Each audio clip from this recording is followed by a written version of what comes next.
आम्ही भारताचे लोक भारताचे एक सार्वभौम समाजवादी धर्मनिरपेक्ष लोकशाही गणराज्य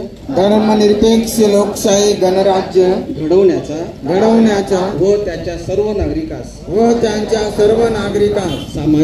सामाजिक आर्थिक व राजनैतिक न्याय विचार अभिव्यक्ती विश्वास श्रद्धा व उपासना यांचे स्वातंत्र्य दर्जाची व संधीची समानता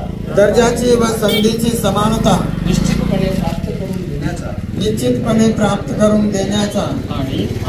त्या सर्वांमध्ये व्यक्तीची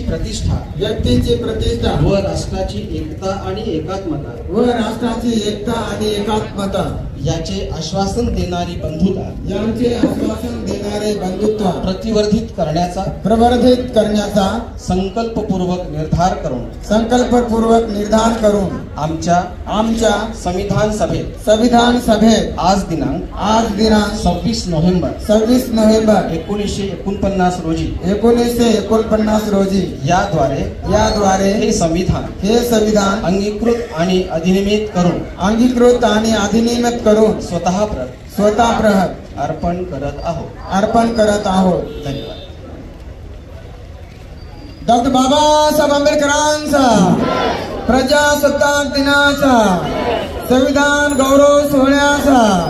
प्रजासत्ताक दिनाचा